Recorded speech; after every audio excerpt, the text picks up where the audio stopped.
Friends, today I'm going to tell you how to insert the data from the front end to back end. The front end I'm using over here is Web Application 5 in ASP.NET, and I will write the code with the help of the C# language, and I'm going to insert the data from these two text boxes that you can see in the Web Application 5, two text boxes defined into different columns, and I will enter the data at the runtime in these two text boxes, and when I click onto the submit button, the data will be inserted into one of the table. So now the question over here is, where is the table? The table I'm going to define in the inbuilt databases of the ASP.NET. I'm not going to use any individual softwares, like the SQL Management Studio or any other databases like Oracle. So rather I will use inbuilt database, and I will define my own table to get the data from the front end. Front end means these two text boxes, and we'll insert the data into a table. So the very first question over here is how to define a table. So to implement this thing, you need to go to the tools that is on this particular bar, click on this thing, and you can see connect to database. Now as soon as you click onto this connect to database and add connection property window, you can see this particular thing, and it will ask you for your server name. Now what is your server name? You can see this is a server explorer. In case if it is not appearing over here, then you can go into the view and you can select this particular server explorer. Now what is the server name? You can see in my case it is Dell PC, so I'm going to write the same name, Dell PC. Okay, and I'm going to write SQLEXPREXX. You need to write it. Okay, now after that you refresh it. It will take a moment to get it refreshed, so that I can select one of the databases from this particular database's name. Now it gets refreshed. Now click here. You can see some of the inbuilt databases are appearing. So right now I'm selecting the inbuilt, it is master 1.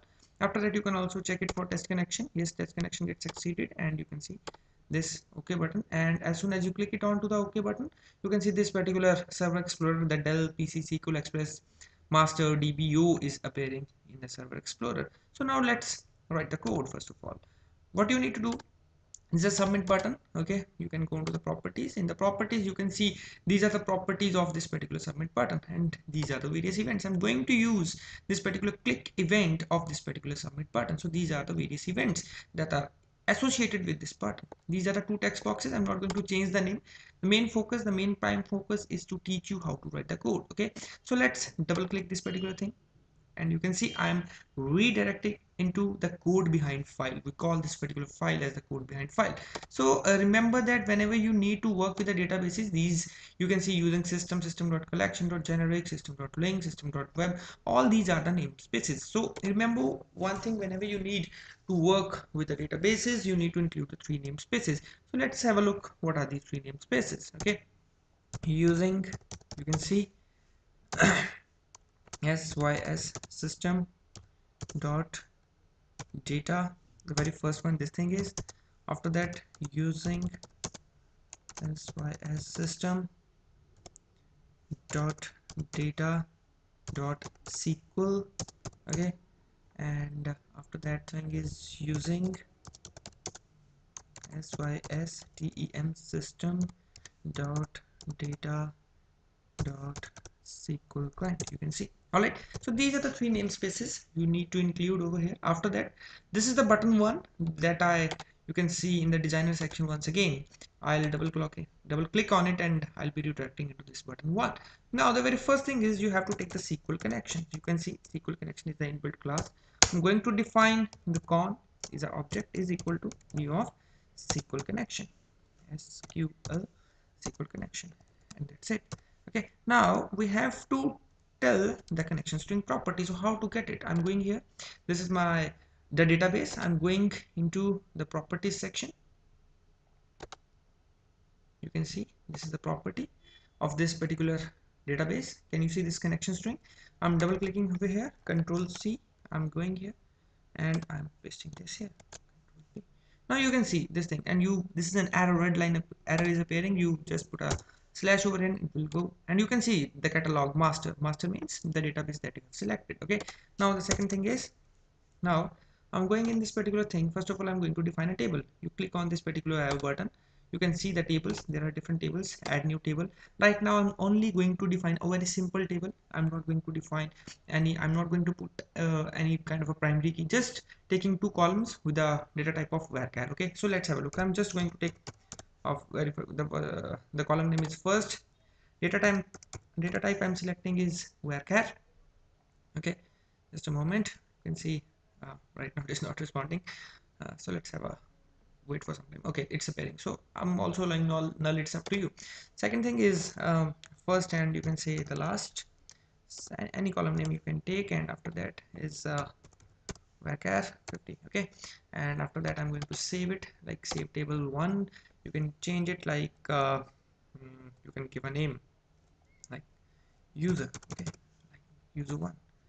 All right, and I'm going to save it. Okay, now you can see this name is appearing under this particular user 1. You can see this thing is appearing user 1. Okay, so now what we can do is, I'm just closing this particular thing, and I'm going to write a command now. Okay, SQL command cmd is equal to new of SQL command. All right, and you can see, hold on, double quotes, insert into what's the name that you have defined, user 1.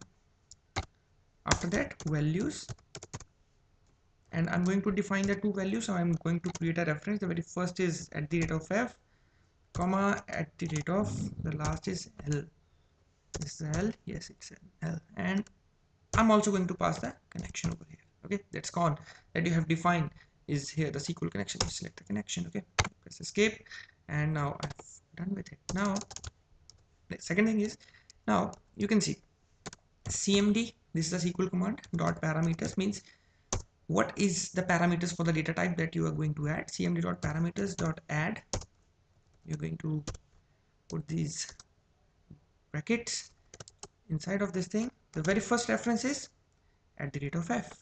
Okay, and after that, comma, SQL db type, this with small this large as SQL db type selected, dot, what is the data type you have selected at a backend, varchar. That is the varchar. Done. Escape, and cmd, now you are going to pass the values, cmd dot parameters, and at the rate of f dot value is equal to textbox1 dot text. Okay, and I'm going to just copy this particular thing. You can see copy, and I'm just pasting it here, control V. What is the second reference I have created, at the rate of l, just changing it l to l, and I'm going to change this particular thing to, that's all, textbox1, textbox2, at the rate of f, at the rate of l, at the rate of l. Okay, now you are going to open a connection, con dot open.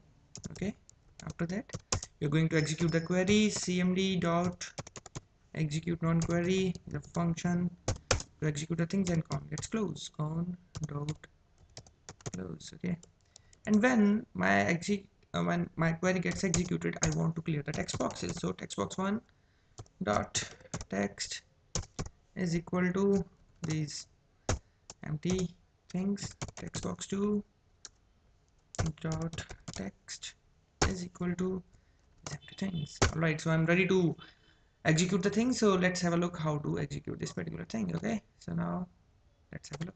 Okay, you can see I'm going to debug it. Wait for a moment, it's being running. This development server is running this particular application. So you will see at a runtime the two text boxes will appear and one submit button will appear, and I'm going to insert the data. If my text boxes get empty, it means I have inserted my data successfully. Okay, so wait for a moment. Now you can see this first name and the last name, something we call it as you can say anything, user 2 and user 3 right now. Okay, something, and I click it on the submit button. As soon as I click it onto the submit button, it's taking time, might be I can get an error. Let me wait for a moment. Yes, these text boxes get empty, it means I have successfully inserted my data. So you want to see, so let's close it, user 2 and user 3, stop debugging. Okay, and go into your server explorer, go to tables, go to user 1, click it here, show table data. Okay, let's have a look. Now you can see this table is containing the two values, user 2 and user 3.